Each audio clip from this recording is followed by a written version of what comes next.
नमस्कार मित्रांनो, आज आपण शिक्षकांचा काल ज्या दैनिक लोकपत्र नावाच्या पेपरमध्ये दिनांक 8/11/2020 रोजीचा हे लोकपत्र नावाचा पेपर औरंगाबाद येथील आहे आणि याचा संपादक आहे स्वतःला प्राध्यापक म्हणून घेणारा रवींद्र तहकीक नावाचा इसम।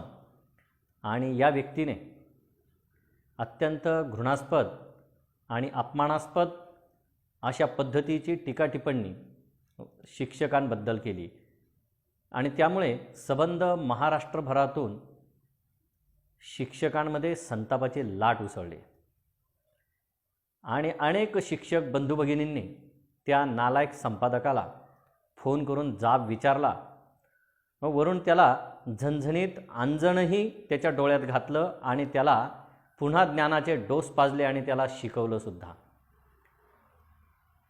काय होतंय की शिक्षक हा एकंदरीतच स्वभावाने गरीब असलेला व्यक्ती असतो। त्याचबरोबर त्याचं लहान मुलांशी नातं असतं, लहान मुलांशी प्रेमाने वागावं, प्रेमाने बोलावं आणि समाजात सुद्धा तो त्याच प्रेमाने राहतो। आणि म्हणून या गावातील लोकांचा किंवा इतर लोकांचा असा समज असतो की याच्याशी आपलं काय काम पडतं आणि म्हणून टीका टिप्पणी चौकाचौकातून छोटी मोठी होत असते। ह्या महाभागाने तर पेपरमधून करून टाकली आणि अत्यंत घृणास्पद अशी टीका केली, त्याबद्दल संताप व्यक्त केला गेला। महाराष्ट्रभरातून संताप झाला, तसाच आपल्या जिल्ह्यातून सुद्धा झाला। अंमळनेरचे पी.डी. पाटील असोत, चाळीसगावमधून आर.बी. गोसावी, प्रवीण वाबळे, मनोज ठाकूर, रुपेश फडतरे, अजित खाटीक, सुनील निकम यासारखे शिक्षक पेटून उठले।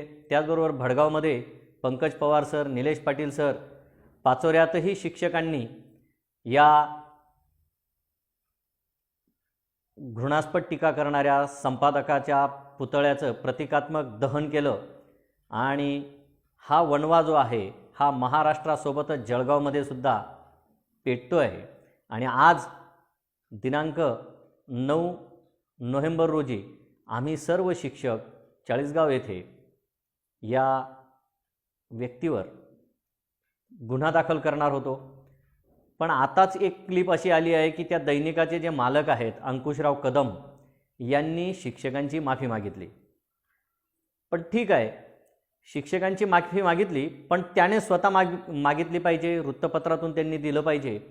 आणि पुन्हा आम्ही अशी वॉर्निंग देतो की जर खबरदार कोणी शिक्षकांबद्दल अपशब्द वापराल तर शिक्षक म्हणजे कोणाच्याही टीकेचा विषय नाही आहे। शिक्षक काय करतात, प्रत्येक क्षेत्रामध्ये रेडीमेड अशा पद्धतीचं एक प्रॉडक्ट पुरवलं जातं शिक्षकांमार्फत, असे विद्यार्थी शिक्षक घडवतोय। त्याचबरोबर सर्व कामांना शिक्षक वापरला जातो, सगळ्या कामांना, आणि प्रामाणिकपणे आणि चांगलं काम करण्याची शिक्षकच करू शकतात हे सर्वांची खात्री पटलेली आहे।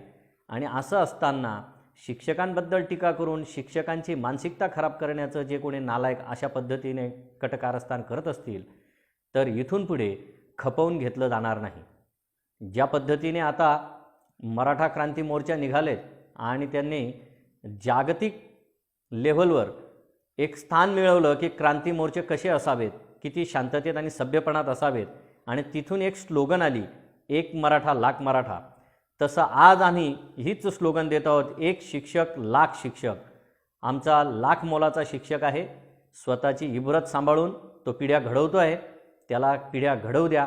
त्याला उगाचच तुम्ही तुमच्या खालच्या थराच्या याच्यात ओढू नका, हे पुन्हा एकदा निक्षून सांगतो। आणि पुन्हा एकदा आपण सर्व शिक्षक संघटित आहोत हे आपण संबंध महाराष्ट्रालाच नव्हे तर देशाला दाखवून दिलेलं आहे।